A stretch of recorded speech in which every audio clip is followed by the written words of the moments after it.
I'm going to tell you the story of three characters and see if you recognize them today. The first character is the firefighter, the person who's always putting out fires. The second character is the addict, the person who is addicted to approval. And the third character is the people pleaser, the person who is addicted to social grooming and being accepted by the tribe. If you find yourself in any of these categories, there's a high chance that you are undermining your own authority and seriously damaging your own career prospects. Let me explain to you a little bit more why. You see, the problem you're going to have as a firefighter is that you're going to be hooked on the stress of fight or flight. You're going to be too afraid to say no in social situations, and you're going to be hooked on the approval and the dopamine that you get when you are there to rescue other people. But the problem that you have here is that you are now undermining yourself and underwriting other people's incompetence. In short, you're becoming the go-to guy and the sticking plaster for everybody else who fouls up. And as a result of this, you're not going to get promoted. Why aren't you going to get promoted if you're always there, always handy, always reliable, and always putting out fires for other people? Well, the reason that you're not going to get promoted when you're always putting out fires for other people is that you're making yourself too valuable to your organization as the fire putter outerer. What you're doing is you're giving away the milk for free. And instead of limiting your access and limiting your availability for really important things, you're actually making yourself available for every Tom, Dick, and Harry in the office who is looking for someone to bail them out. There must be a better way, surely. Now, the second character that I'm going to describe to you is the addict. The addict is somebody who is hooked on the dopamine rush of getting approval from other people. And the way that they get approval from other people is by making themselves always available and always on tap when other people need a favor. But the problem with being a dopamine addict, and the problem with having this addiction, is it means that you are now hooked in a loop of fear of rejection and desire for approval. And as a result of this, you're always creating dramas. In fact, as the dopamine addict, you are in fact often creating the fires that you then rush in to put out and appear to be the rescuer for. Again, there must be a better way.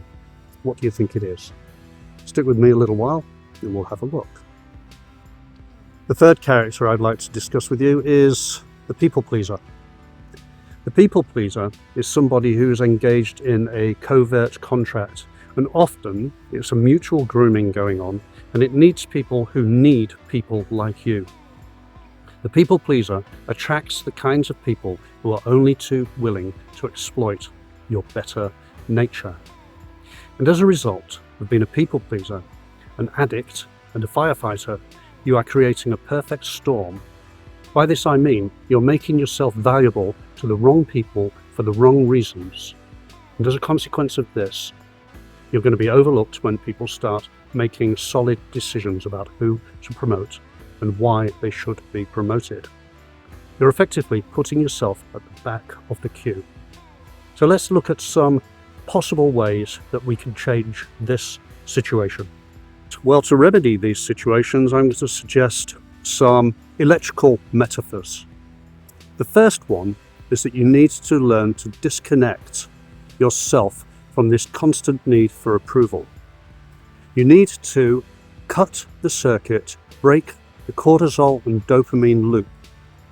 Stop your reliance on the fight or flight mechanism, which is causing you to curry favor with people, rescue them, create dramas, and then be seen as the guy who fixes. Second thing I'd like to suggest is that you reconnect yourself with your value.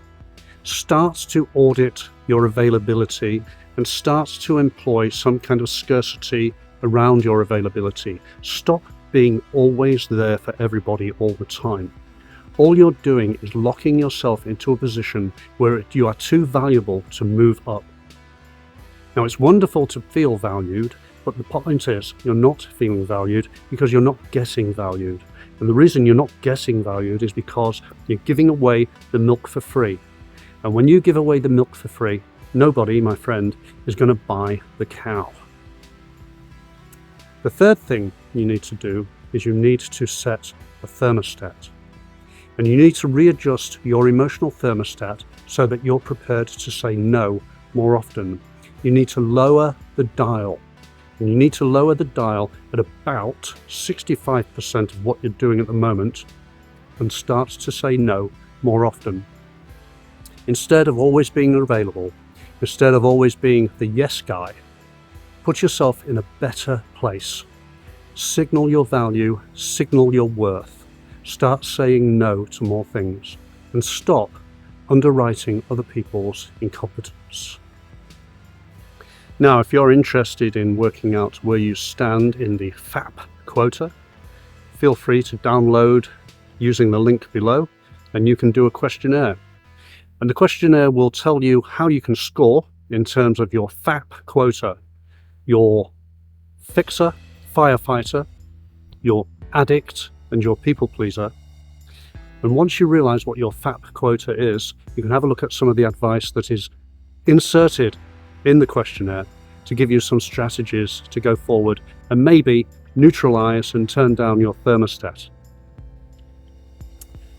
And so, to summarize what I've been saying today, you have a number of neurological glitches which are inherited from your evolution, but also inherited from your upbringing and the way that you've been socialized. The problem is that together they're a perfect storm of compliance addiction, people pleasing, and a desire, a warped desire, if I may say, to create dramas and then put out the fires.